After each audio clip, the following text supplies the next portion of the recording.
Hi உறவுகளே. நம்ம ஒரு லாஸ்ட் 15 டேஸா வந்து எந்த ஒரு வீடியோவுமே போடல. கண்டிப்பா வந்து எங்களை ஃபாலோ பண்றவங்களுக்கு ஏன்னு சொல்லிட்டு ரீசன் தெரிஞ்சிருக்கும்.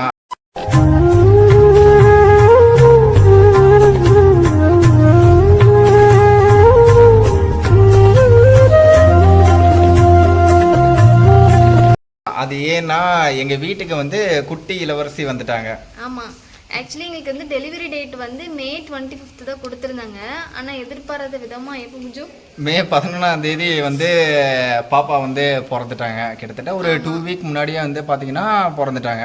என்ன சொல்லலாம், நாங்களும் வந்து எக்ஸ்பெக்ட் பண்ணவே இல்லை. ஒரு 14 டேஸ் முன்னாடியே பாப்பா வந்து வந்துட்டாங்க. நாங்கள் எதிர்பார்க்கவே இல்லை. கரெக்டாக 11th அன்னைக்கு சண்டே டைம், அந்த டைம் மார்னிங் ஒரு 5:30க்குலாம் எனக்கு வந்து பனிக்கூட உடஞ்சிருச்சு. ஆக்சுவலி மார்னிங் 5:30 நாங்கெல்லாம் எப்பயுமே தூங்கினோம்னா ஒரு 9 மணிக்கு மேலே தான் எந்திப்போம். நான் பாட்டு தூங்கிட்டு இருக்கேன். திடீர்னு இவங்க ரெஸ்ட் ரூம்ல இருந்து கத்துறாங்க. ஒரு 4-5 தடவை வந்து புஜு புஜுன்னு கத்திருக்காங்க உள்ளுக்குள்ள இருந்து. எனக்கு கேட்கவே இல்லை. அப்புறம் லாஸ்ட் டைம் தான் வந்து கேட்டுச்சு. அப்புறம் தான் கடன்னு போய் பார்த்தா ரொம்ப இது அந்த பனிக்கடம் உடஞ்சி அப்படியே கடன்னு நான் ஒரு 5:30க்குன்னா அங்கேருந்து ஒரு 1 ஹவரில் எல்லாருமே அம்மா எல்லாம் குளிச்சுட்டு கிளம்பி ஆட்டோ பிடிச்சிட்டு ஹாஸ்பிட்டலுக்கு ஒரு 6:30க்குலாம் போயிட்டோம். ஆமாம், ஆக்சுவலி எதிர்பார்க்கவே இல்லை. நான் எந்திரிச்சு ரெஸ்ட் ரூம் நடந்து போகிற வரைக்குமே இது எனக்கு உடைய போகுது, பேபி வர போகிறாங்க அப்படிங்கிற எந்த ஒரு அவேர்னஸுமே எனக்கு கிடையாது. கரெக்டாக ரெஸ்ட் ரூம் போகும்போது உள்ளே என்ட்ரு ஆகும்போது தான் அப்படியே பனிக்கூட உடஞ்சி வந்துருச்சு. நானும் அது என்ன யூரினா இருக்குமோ அந்த மாதிரிலாம் நான் வந்து நினச்சேன். ஆனால் அது தண்ணியே வந்து வேற மாதிரி இருந்துச்சு. ஏன்னா ஃபர்ஸ்ட் பேபிங்கிறதுனால நமக்கு கண்டுபிடிக்க முடியாதுல்ல. ஆனால் எங்கள் அத்தை வந்து சொல்லிட்டு இருந்தாங்க, இந்த மாதிரி பனிக்கூட உடஞ்சதுன்னா அது தண்ணி வந்து கொஞ்சம் யூரின் மாதிரி தான் வரும் அப்படின்னு. கரெக்டாக எனக்கு லைட்டாக பிளட்டு கலந்த மருந்து மாதிரியும் இருந்துச்சா. அப்போதான் தெரிஞ்சது இது பனிக்கூட உடஞ்சிருச்சு. நானும் ரெஸ்ட் ரூம்ல இருந்து புஜு புஜுன்னு கத்துறேன். இவங்க நல்லா தூங்கிட்டு இருந்தாங்க. நாங்கள் அந்த அன்னைக்கு நைட்டு வர லேட்டாக தான் தூங்கியிருந்தோமா, அதனால இவங்களுக்கு தூக்கம் தெரியவே இல்லை. ஒரு 5 டைம் கூப்பிட்டக்கு அப்புறம் தான் எந்திரிச்சாங்க. ஆமாம், நாங்கள் பேசிட்டு அப்படியே ஒரு 2 மணிக்கு நைட்டை தூங்க ஆரம்பிச்சோம். திடீர்னு இவங்க பாவம் இவங்களுக்கு அந்த மாதிரி ஆயிடுச்சு. ஆனால் அதுவும் ரொம்ப நல்லது தான். என்ன சொல்லலாம். ஆமாம், அப்புறம் பாப்பா வந்து எங்களுக்கு வரப்போறாங்கன்றது அதுக்கப்புறம் தெரிஞ்சது. ஹாஸ்பிட்டல் வேகமாக போயிட்டோம். ஹாஸ்பிட்டலில் போன உடனே ஃபர்ஸ்ட் வந்து பனிக்கூட உடஞ்சிருச்சுன்னு கன்ஃபார்ம் பண்ணிட்டாங்க. அப்புறம் வந்து சரி வலி ஊசி வந்து போட்டுக்கலாம் உள்ள போனோன்னே பார்த்தீங்கன்னா ஃபர்ஸ்ட் வந்து இது ஒரு வலி ஊசி போட்டு இன்னும் கொஞ்சம் வலி நல்லா வரும். வந்ததுக்கு அப்புறம் வந்து நீங்கள் புஷ் பண்ணீங்கன்னா பாப்பா நார்மல் டெலிவரி பண்ணலாம் அப்படின்னு பிளான் பண்ணி அது ப்ராசஸ் கிட்டத்தட்ட பார்த்தீங்கன்னா ஒரு 11:30 வரைக்குமே அந்த ப்ராசஸ் நடந்துச்சு. ஊசி போடுறாங்க, அந்த இனிமான் கொடுத்து நரம்பு வழியாக ஏற்றுறாங்க. நிறைய ப்ராசஸ் கிட்டத்தட்ட ஒரு 2-3 மணி நேரமாக வந்து ட்ரை பண்ணாங்க. இவங்களுக்கும் வலிக்குது, கதறாங்க ஹாஸ்பிட்டலே படுத்துட்டு. ஆனாலும் பார்த்தீங்கன்னா நார்மல் டெலிவரி இவங்களால பண்ண முடியல. அந்த டைமில் வந்து நார்மல் டெலிவரி பண்ணணும்னு சொல்லிட்டு எல்லாருமே ரொம்ப ட்ரை பண்ணாங்க. ஹாஸ்பிட்டலில் இருந்தவங்க எல்லாரும் ட்ரை பண்ணாங்க. நானும் ரொம்பவே ட்ரை பண்ணேன். ஆனால் என்னால் முடியல. ஹாஸ்பிட்டல் போகிறதுக்கு முன்னாடி வரைக்குமே எப்படியாவது நார்மல் டெலிவரி தான் பண்ணிடணும், சிசரியன் வந்து பண்ணக்கூடாது. ஏன்னா அப்போ தான் வந்து நெக்ஸ்ட் பேபிக்கு ட்ரை பண்ணும்போது கொஞ்சம் ஈஸியாக இருக்கும் அப்படிங்கிற மாதிரிலாம் வந்து சொல்லி. அதுவும் இல்லாமல் நார்மல் பேபி டெலிவரி பண்ணால் ரெக்கவரி டைமு ஒரு 10 நாளில் ரெக்கவரி ஆகலாம் அப்படிலாம் வந்து இவங்க ஃப்ரெண்ட் சர்க்கிளில் என்னோட ஃப்ரெண்ட் சர்க்கிளில் கேட்கும்போது வந்து சொல்லியிருந்தாங்க. நான் ஆப்ரேஷன் பண்ணால் ஒரு 3 மந்த்து அவங்க ரெடியாக ஆகுறதுக்கு எடுத்துக்கும் டைம். 3 மந்த் அது எடுத்துக்கும். ஆனால் இது நார்மல் டெலிவரி பண்ணால் வித்தின் ஒரு 10 days to 20 daysக்குள்ள வந்து ஓரளவுக்கு நார்மலாக ரெடி ஆகிடுவாங்க அப்படின்னு சொல்லியிருந்தாங்க. ஆமாம், அதை நம்பிட்டு சரி நாங்களும் ஆமாம் கண்டிப்பாக நம்மளும் நார்மல் தான் பண்ணணும் அப்படின்னு சொல்லிட்டு நிறைய ட்ரை பண்ணியிருந்தோம். ஆனால் என்னால் பண்ண முடியல. அந்த அன்னைக்கு எனக்கு வந்த பெயின் வந்து சீரியஸாக தாங்க முடியல. என்னால் முடியலன்னு கூட சொல்லிக்கலாம். ஏன்னா நிறைய பேர் நார்மல் பண்ணுறாங்க. ஆக்சுவலி இவங்களால வந்து முடியல. அது ஏன்னா one of the main reason எனக்கு தெரிஞ்சு நாங்கள் எதுவுமே வந்து அந்த 8 மந்த்ல இருந்து எக்ஸசைஸ் பண்ணணும் அந்த மாதிரி எந்த ஒரு ஒர்க் அவுட்டுமே பண்ணல. சின்னதாக ஸ்டார்ட் பண்ணோம். ஒரு தடவை 2 தடவை பண்ணியிருப்போம், அவ்வளோதான். பட் வேற எதுவுமே பண்ணல. இன்னொன்னு பாத்தீங்க அப்படின்னா நான் அந்த டைம்ல ரொம்ப பயந்துட்டாங்க இவங்க. ஆக்சுவலி என்கிட்டயே கூப்பிட்டு சொல்றாங்க, அவ்வளவுதான் புஜு எனக்கு ஏதாவது ஆயிரும், நான் எனக்கு செத்துருவேன் இருக்குது, பயமா இருக்குது அப்படிங்கிற மாதிரியே சொல்லிட்டாங்க. கூப்பிட்டே சொல்லிட்டேன், இல்ல புஜு என்னால முடியாது, நார்மல் பண்றதுன்னா கண்டிப்பா எனக்கு ஏதாவது ஆயிரும், ஆப்ரேஷனே பண்ணிக்கலாம் அப்படின்னு நானே கூப்பிட்டு சொல்ற அளவுக்கு பண்ணிட்டாங்க. அதனால தான் சரி இவங்களால இவ்வளோ தூரம் முடியல அப்படிங்கிறதுனால அடுத்து வந்து அவங்க ஃபார்மாலிட்டி படி வந்து டாக்குமெண்ட்லாம் நீட்டினாங்க. கையெழுத்து போட்டு ஆப்ரேஷனே இது பண்ணி இவங்களை ஆப்ரேஷன் தியேட்டருக்கு அனுப்பிவிட்டோம். ஆமா, அப்ப போகும்போதுமே எனக்கு வந்து கொஞ்சம் பயமா தான் இருந்துச்சு. ஆப்ரேஷன் எப்படிலாம் இருக்குமோ அப்படின்னு சொல்லி அந்த பயமும் இருந்துச்சு. ஆனால் ஆப்ரேஷன் தேட்டருக்குள்ளே போனோடனே வந்து பார்த்தீங்கன்னா எனக்கு டக்குன்னு மயக்க ஊசி வந்து போட்டுட்டாங்க. நான் முதுகில் தான் போடுவாங்களோன்னு பயந்துட்டேன். அது வேறு ரொம்ப பயமாக இருந்துச்சு. அப்புறம் வந்து கையிலே முன்னாடி எனக்கு குளுக்கோஸ் போடுறதுக்கு அந்த ஒரு ஊசியெல்லாம் போட்டிருந்தாங்களா, அதுலேயே வந்து எனக்கு போட்டுக்கிறீங்களான்னு கேட்டாங்க. நான் வந்து சரி இதுலேயே போட்டுருங்க அப்படின்னு சொன்னேன். அது போட்டது தான் அவளுக்கு. அதுக்கப்புறம் எனக்கு எதுவுமே தெரியல. திடீர்னு கண்ணை முழிச்சு பார்க்கும்போது என் ஹஸ்பண்ட் கையில் வந்து குழந்தை இருந்தாங்க. ஆப்ரேஷன் தேட்டருக்குள்ளே இவங்க வந்தாங்கன்னு நினைக்கிறேன். உள்ளே வரும்போது இறுதி தங்கம், நீ ஹாஸ்பிட்டல் அந்த இதுக்குள்ள ஆப்ரேஷன் தேட்டருக்குள்ள போனதுக்கப்புறம் என்ன நடந்துச்சுன்னா, நான் எங்கள் அம்மா உங்கள் அம்மா பாட்டி எல்லாருமே வெளியே வெயிட் பண்ணிட்டு இருக்கோம். எனக்கு பகுன்னு இருக்குது. ஐயோ என்ன ஆச்சு, ஏதாவது ஆயிருமா அப்படின்ட்டு. சரி அது ஒரு டவுட்டே பண்ணோன்னு, என்ன குழந்தைன்னு எங்களுக்கு தெரியவே தெரியாதுல்ல. அதனால சரி என்ன குழந்தை இல்லைங்க அந்த திங்கிங்லேயே வெயிட் பண்ணிகிட்டே இருந்தேன். ஐயோ நமக்கு பிடிச்ச மாதிரி கேர்ள் பேபி இருமா, என் செல்லத்துக்கு பிடிச்ச மாதிரி பாய் பேபி இருமான்னு வெயிட் பண்ணிகிட்டே இருந்தேன். திடீர்னு அங்கேருந்து ஒரு நர்ஸ் வந்து கூப்பிட்டாங்க. தேவி ஹஸ்பண்ட் யாருங்க அப்படின்னாங்க. நானும் அப்படின்னு போனேன். உங்களுக்கு பெண் குழந்தை பிறந்திருக்கு அப்படின்னாங்க. அதுக்கப்புறம் தான் ரொம்ப ரொம்ப ரொம்ப ரொம்ப ரொம்ப ஹாப்பியாக எனக்கு ஃபீல் ஆச்சு.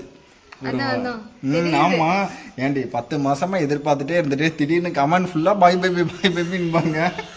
அதான் அதுக்கப்புறம் ரொம்ப ரொம்ப ரொம்ப ரொம்ப ரொம்ப ஹாப்பி. அது சொல்லவே முடியல.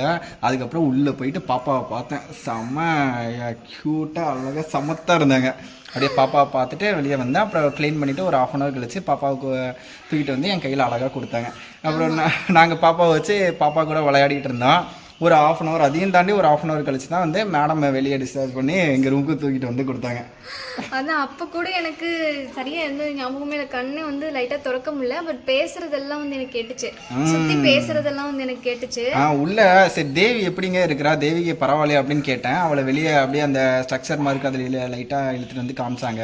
நான் அப்போ சொல்கிறேன், செல்லம் நமக்கு வந்து girl baby dad little princess தான் பிறந்திருக்காங்க அப்படிங்கிறேன். இவங்க அந்த டைம்லேயுமே வந்து அப்படியே ஒரு மாதிரி மயக்க ஸ்டேஜில் தான் இருக்காங்க. நமக்கு பாய் பிறக்கலையா அப்படிங்கிற ஒரு மாதிரி.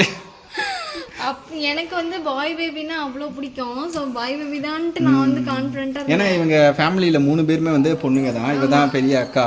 ஸோ எங்கள் ஃபேமிலியில் எங்கள் ஃபேமிலியாகவே எல்லாருமே வந்து பசங்க தான்.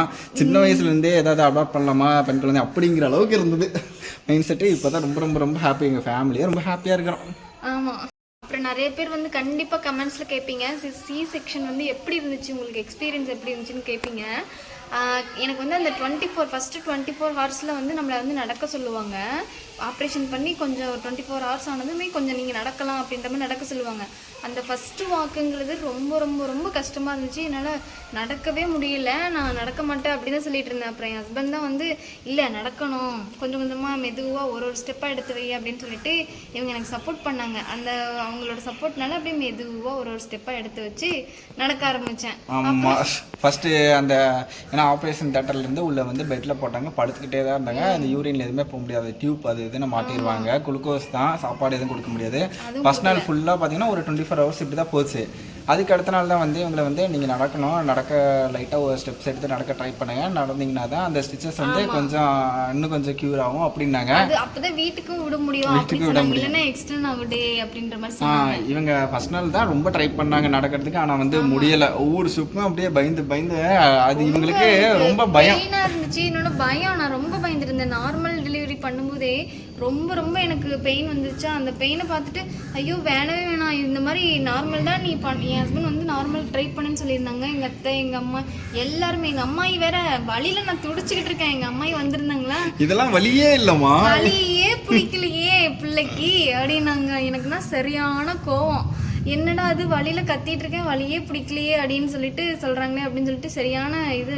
அவங்க என்ன வச்சு ஃபன் பண்ணிட்டு இருந்திருக்காங்க. எனக்கு வலி தாங்க முடியல அந்த டைம்ல. ஆனா நாங்க எப்படி ஹாஸ்பிட்டல்ல வந்து ஒரு 4 days இருந்தோம். நீட்டா என் ஹாஸ்பிட்டல் வந்து ஃபுல்லா பராமரிச்சு எப்படி இவ தேவி வந்து நடக்க ஆரம்பிச்சதுக்கு அப்புறம் பால் கொடுக்கறது எப்படி, அப்புறம் ஃபேமிலி எல்லாம் கூப்பிட்டு குழந்தை எப்படி பார்த்துக்கணும் அப்படின்னு சொல்லி பால் கொடுக்கணும் எல்லாத்தையுமே டீட்டெயில்டா சொன்னாங்க. சொல்லிட்டு அழகா வீட்டுக்கு டிஸ்சார்ஜ் பண்ணாங்க. நாங்க எல்லாருமே குழந்தைய தூக்கிட்டு அப்படி ஆட்டோ பிடிச்சி வீட்டுக்கு ஹாப்பியா வந்துட்டோம். ஹாப்பியா வந்துட்டோம்.